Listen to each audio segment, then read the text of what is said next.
Hi everybody, Steve here at Hollywood Forever Cemetery on a very cold and windy morning. And I was here a couple of weeks ago checking out this wall of niches here. Quite a few new people have been interred here since I was here maybe a year or so ago.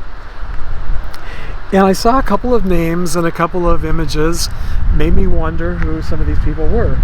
Now, over the years, so many of you have requested that I do a video about the popular TV comedy from the 1960s and 70s, Laugh-In. It was one of my favorite shows back in the day and had some amazing comedians, and the writing was really terrific, so funny. It was a real groundbreaking TV show at the time. And one of the newest niches here is Larry Siegel, and his epitaph says that he won 3 Emmys and won our hearts. So I was kind of curious who he was. The name didn't really sound familiar when I first heard it. So after I looked him up, I discovered that he was a comedy writer for quite a few really popular shows, including Laugh-In. He started writing for Laugh-In in 1970, but he also wrote for other popular TV shows like The Flip Wilson Show and The Carol Burnett Show. He lived to be 93 years old, dying on August 29th, 2019. And it's definitely a show that I've wanted to do a video about for a long time, but every time I researched it, I discovered that, quite a few of the actors and comedians are still alive, which is great, but just about every single cast member on the show who is no longer with us was either cremated and has no final resting place to visit, or their grave sites are unknown. So when I discovered that Larry Siegel here has a final resting place, he was cremated and his cremated remains are interred here at Hollywood Forever Cemetery, I decided to go ahead and do a video and share with you where all of those cast members are today. In 1968, Laugh-In made a star out of newcomer Goldie Hawn. And at the end of this video, I'm going to share with you my trip to Hollywood back in early 2017 to watch Goldie Hawn and Kurt Russell receive their stars on the Hollywood Walk of Fame just a month after I started this channel. I filmed it but never shared my footage, so I thought today would be the perfect time to share it with you. George Slaughter, the creator of Laugh-In, was also at the ceremony, and so was Quentin Tarantino, Reese Witherspoon, and Kate Hudson. And in another one of those funny coincidences, Jordan the Lion was also there that day, standing just a few feet away from me. But I had just started my channel and I'd never even seen his channel, so I didn't even know who he was. I only noticed him standing in the crowd today while editing this video. How funny is that? So stay tuned until the end if you'd like to see Goldie Hawn and Kurt Russell receive their stars on the Hollywood Walk of Fame. And you can also see if you can spot Jordan in the crowd. Laugh-In aired for 6 seasons from 1968 to 1973 and starred Dan Rowan and Dick Martin as the hosts. Dan Rowan, pictured on the left, died from lymphoma in Inglewood, Florida on September 22, 1987 at the age of 65.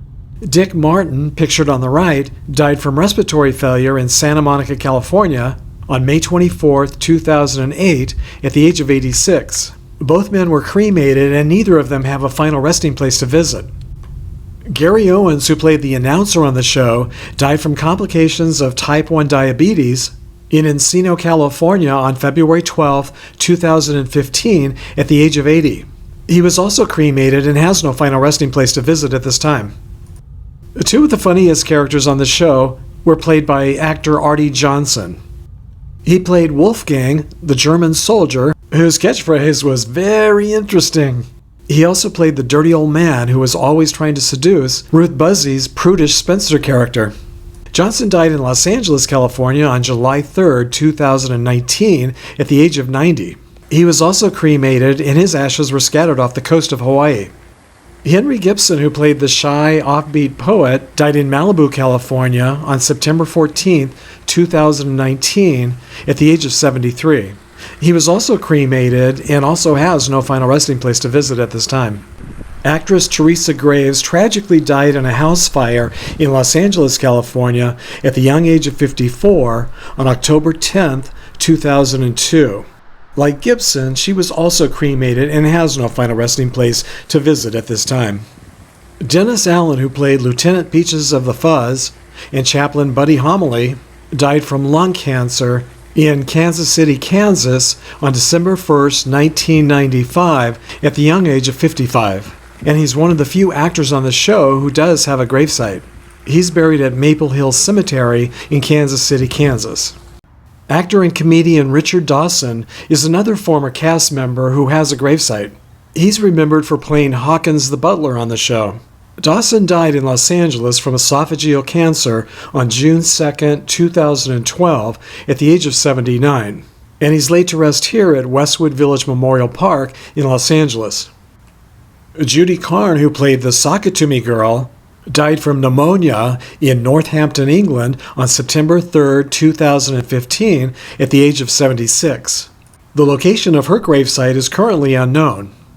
Alan Seuss, who played Uncle Al the Kitty's Pal and Big Al the Sportscaster, among other campy characters on the show, died in Los Angeles on December 1, 2011, at the age of 85.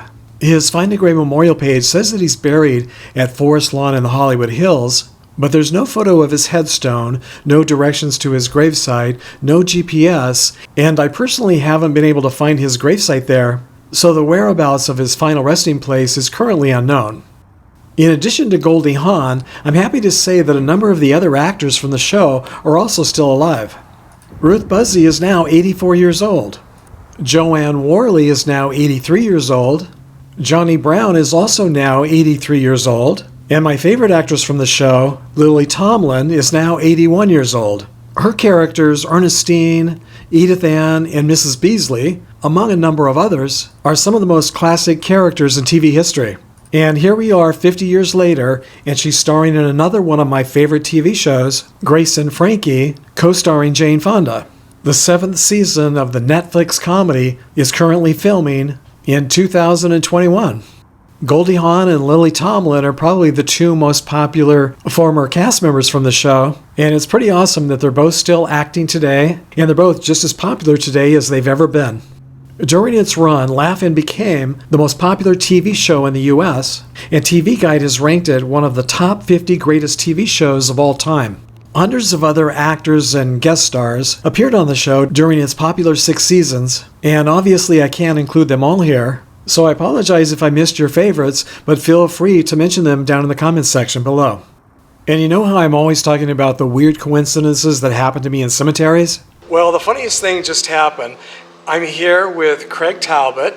He's the nephew of actress Gloria Talbot, and we've been spending the day searching for gravesites here at Forest Lawn Memorial Park in Glendale. We were just getting ready to leave, and I was asking him if his aunt ever appeared on, we were talking about Laugh-In, somehow the subject came up, and I asked, Gloria was in just about every TV show, it seems, and I said, was she ever in Laugh-In? And he said, no, she wasn't.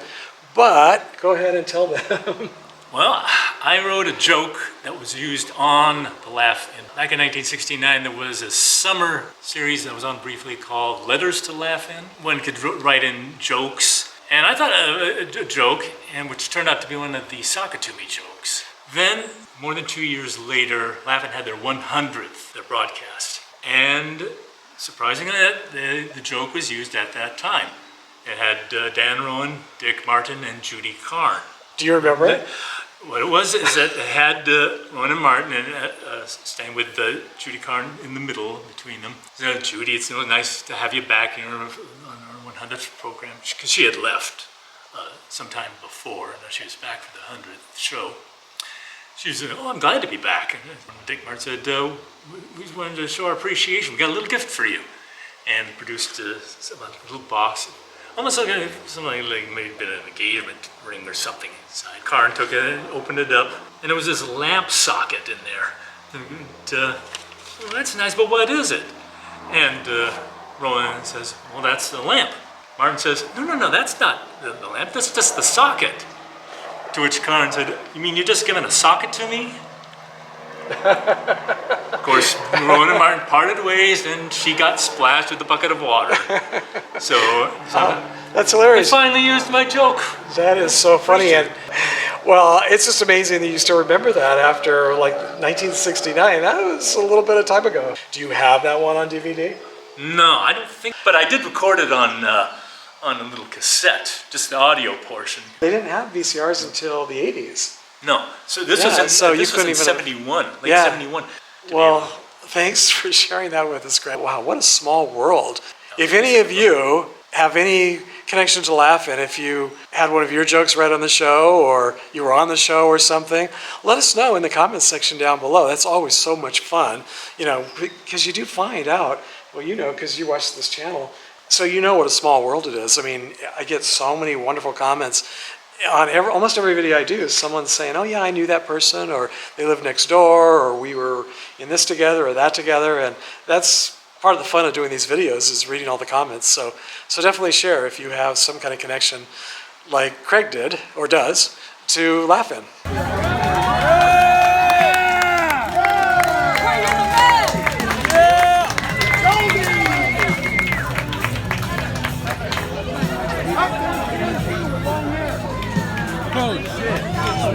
Hello, ladies and gentlemen, and welcome to this morning's Walk of Fame ceremony. I'm Laron Goodler, President and CEO of the Hollywood Chamber of Commerce, which is presenting today's special double Walk of Fame ceremony. Today, we are delighted to honor two of Hollywood's most beloved performers. We will be honoring Goldie Hawn and Kurt Russell. And they will receive the 2,609th and 10th stars on the Hollywood Walk of Fame. Now first let me start by telling you a little bit about Goldie Hawn. Goldie is an Academy Award winning actress, producer, director, best-selling author, and children's advocate. And feel free to cheer for whatever you like. Goldie is one of the most recognizable and beloved actresses in Hollywood. Her gift for performing began at age 3, which is when she started dancing. At age 17, she took her talents to Williamsburg, Virginia, where she landed her first professional dancing and acting role in Romeo and Juliet. While attending the American University, she won a Best Acting Performance Award for her role in The Trial by Franz Kafka. Goldie made her acting debut in 1967 in the situation comedy Good Morning World. Did any of you see that? You like it? Well, let's hear some cheering. She rose to prominence as part of the cast of the iconic comedy show Laugh-In. In 1969, Goldie won an Academy Award for Best Supporting Actress for her work in Cactus Flower. She has starred in more than 30 films, among them, and cheer for your favorites, among them Foul Play, Sugarland Express, Death Becomes Her, Everyone Says I Love You, and The First Wives Club. Goldie earned her second Academy Award nomination for her starring role in Private Benjamin, which she also executive produced. She has received 9 Golden Globe nominations, including one for her role in Banger Sisters alongside Susan Sarandon in 2003. And she can next be seen starring alongside comedian Amy Schumer in the Fox film Snatched, opening nationwide May the 12th. Goldie has produced many other films for movies and television, such as Protocol, Wildcats, Overboard, My Blue Heaven, Something to Talk About, When Billy Beat Bobby, The Matthew Shepard Story, and Mad Money. Please keep moving. Do not stop, sir. Goldie made her directorial debut in 1997 with the film Hope. And she published her best-selling memoir, A Lotus Grows in the Mud, in 2005. And that is our honoree, Goldie Hawn. Thank you, Hollywood Chamber of Commerce. Thank you, my beautiful daughter, and my other beautiful daughter. Oh my God. I was very, very emotional. I didn't think I was going to be emotional today. Obviously, we're doing a lot of things and we're busy. But this actually means more to me as I start reflecting on things, which I don't really write my speeches, but I'm speaking from my heart. You know, Hollywood Boulevard was something that I was a dancer, and I carried my dancing shoes up here looking for an agent. And I couldn't find an agent. I found a fabulous dentist, but I couldn't find an agent. And I had the biggest, like, portfolio anybody's ever seen. And I remember I walked into one guy who was there, and I said, well, I don't know if I'm funny. I'm not quite sure what I am. He said, well, I don't know what you are either, because you're too pretty to be funny, and you're too this to be that, and you're too that to be that. And I thought, well, that's fine. You know, I'm really a dancer. And I worked as dancing, and that's what I came here to do. I wanted to be on TV shows. I wanted to go home, and I wanted to marry a dentist, and I wanted to have a normal life. And it's really what I wanted, even though my dad told me I wasn't normal. So basically, I'm here on Hollywood Boulevard, and I'm remembering when I lived up on Argyle. And I'm remembering when I finally got that dance show that I was on, Andy Griffith and, Don Knotts and Tennessee Ernie Ford, and I'd hit there's the jackpot. I was so happy. And an agent came up to me out of 12 beautiful girls saying, do you have an agent? I went, oh my God. You mean I don't have to walk on Hollywood Boulevard anymore and look for an agent? I said, well, actually, no, I don't. He said, well, I'd like you to come see me. I'm with William Morris. And I go to William Morris' office, which of course I had to be reminded because I thought he really just wanted a date. I didn't think he really wanted to sign me to William Morris.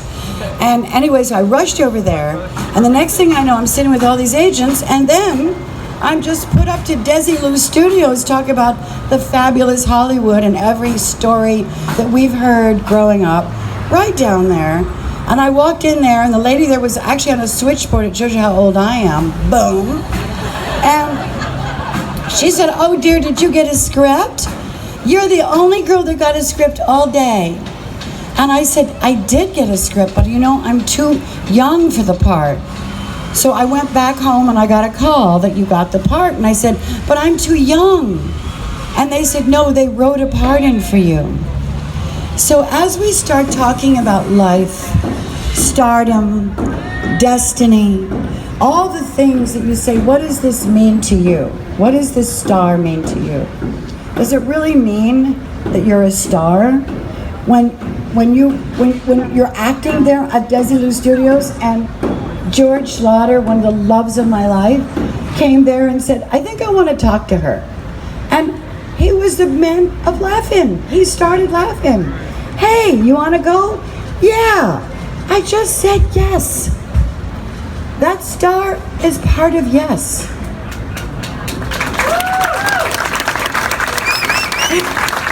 And then there it goes laughing. And I'll tell you guys, I really went through something then, because I didn't know what it meant to be a star. I didn't know what it meant to be known. I didn't know what it meant to be signing autographs when people didn't know who I was. So I had to figure out who I was. Am I that Goldie? Am I that Goldie? Am I that Goldie? So the question at that time in my life was, I wasn't a star. I was trying to figure out who I was. And that to me is what I look at as I look at this star and I say, who am I? I didn't get my white picket fence, but I got a beautiful house. I said yes to Kurt Russell on Swing Ship. I said yes to a few other men, but I said yes to Bill Hudson. And without Bill, I would never have Katie and Oliver. Everything we do in our life, all of us, by saying yes, can lead us to that star. I wish my mom and my dad could see me, because I know that they would be really happy for me. And we wouldn't believe it, but this little girl that danced in the living room that wanted a regular life didn't quite get that. But I got a hell of a lot more. her one of Hollywood's most sought-after actresses. She most recently wrapped production on Disney's A Wrinkle in Time and can next be seen in the feature Home Again. Her many films include Sing, Wild, Walk the Line, Hot Pursuit, Inherent Vice, Water for Elephants, Sweet Home Alabama, and the breakout hits Legally Blonde and Legally Blonde 2, where she played the lovable Elle Woods. Please welcome Walk of Famer Reese Witherspoon.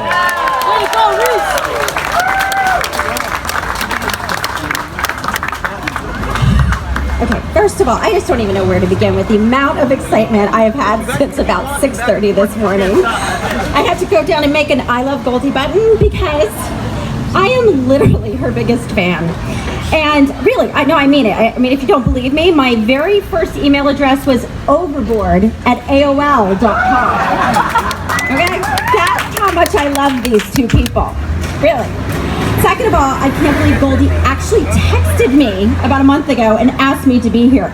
Huge honor. And I hope it's not weird that I printed out a text and I framed it and I put it on my wall. The first time I ever fell in love with a movie star, it was Goldie Hawn. Oh my gosh, I'm gonna try not to cry. It was 1986 and my dad took me to see Wildcats, where she played Molly McGrath, a down on her luck single mom trying to become a football coach at a rough inner city high school. And this was the 80s, guys, and the idea of a petite blonde lady coaching an inner city football team was laughable. She could be a teacher maybe, or the love interest, sure, but an athletic coach, this was high comedy. I probably don't need to tell this whole crowd that this movie is hysterical. It showcases the early talents of Woody Harrelson and Wesley Snipes, among others, but it was Goldie that won my heart. She was young and beautiful and hilarious and brave. And it's hard to articulate how important this was for me, a tiny blonde girl, just to see this woman on screen. And I'd always been just sort of described as, you know, bossy and that I talked a lot. And then I was seeing this person that was just like me. And she just stood up for herself and she refused to apologize for what she wanted or how hard she was willing to work for it. And I saw that you could be feminine and funny and tough and warm. And that day, in that movie theater, Goldie blew my 10-year-old mind. She was my new hero. And she's continued to inspire me my entire career in her performances and in the way she took control of her own career and in her attitude. She is a film legend. She is an icon. She is a true movie star. I've had the unique privilege of getting to talk to Goldie on the phone and just sort of hear like what made her tick and why did she decide to produce. And she's so warm and funny and lovely that she doesn't talk about how shrewd and brilliant she is. She's just a self-starter with big ideas, and she picks up the phone, she calls studio heads because she knows that's how she's gonna get shit done. Since the first time I saw her on screen, Goldie has just inspired me. She's taught me to want more out of my life, out of my films, and she taught me to want more out of my career, and I became a producer because of her. She changed the possibilities of what women can do in film. So thank you, Goldie.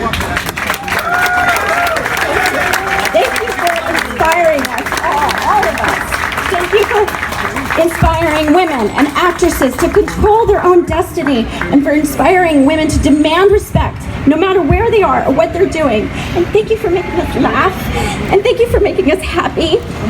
She just lights up the screen. She's lit up my life, and I hope one day I can be held in the same esteem that I hold her. She's changed my life, and she's quite simply my idol. I love you, Goldie.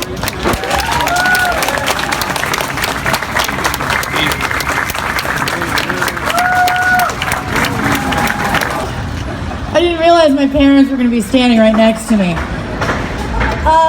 So it's so great to be here celebrating my parents on what is quite a momentous occasion. And as my parents always say, it's a red letter day. I don't usually get to gush publicly about both parents. And as I was really slotted in to talk mostly about my beautiful mother, I felt that from my point of view, it wouldn't make much sense to solely focus on one parent, as I have two, and they're both here, and we're all here celebrating their contribution to the arts and the silver screen. I always thought I'd be talking about them at like a wedding or something, but since a wedding doesn't seem to be in our near future ever, this may be my only opportunity. So this is amazing, but see, in our family, we don't really massage each other's egos, right? It's like not how we do things.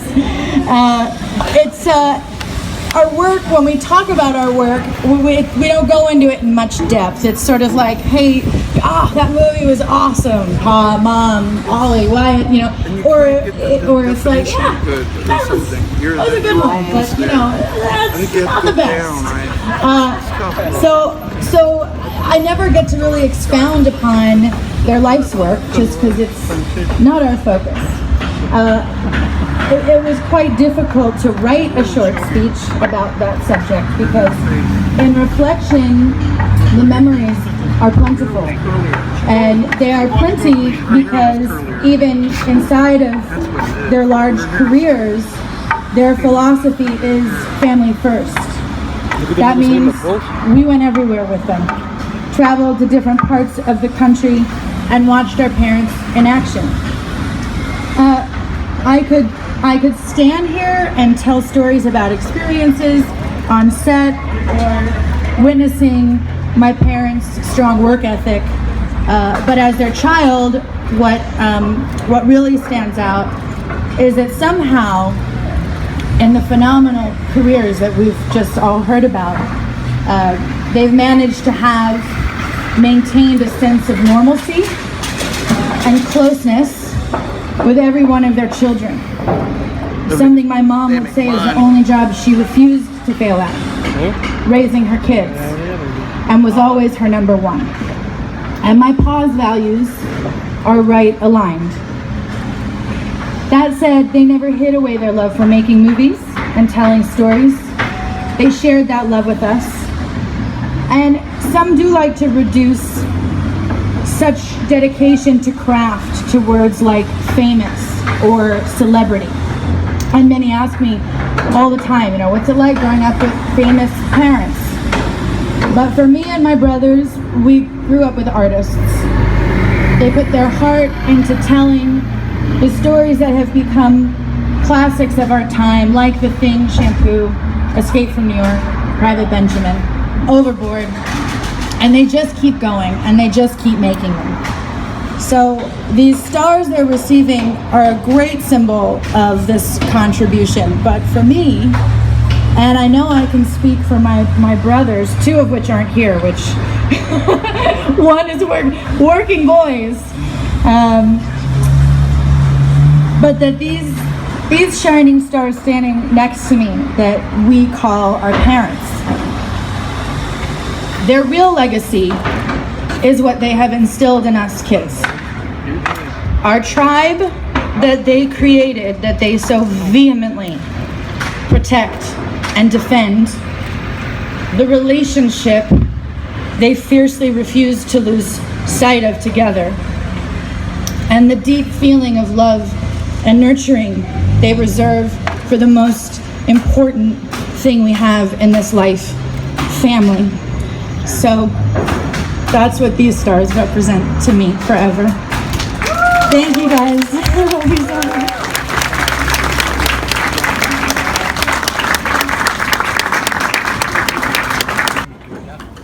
This week I want to give a shout out and a very big thank you to my newest Patreon supporters, Joanne Watson, Evelyn Benitez, Dawn Ridpath, and Ann Carr.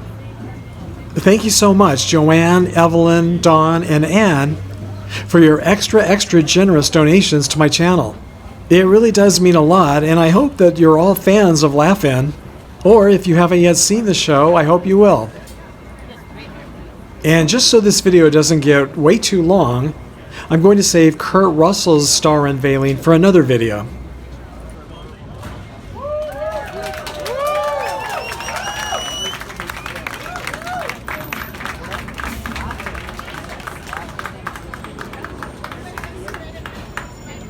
If you enjoyed today's Blast of the Past, I hope you'll join me on another one by clicking and watching this video here.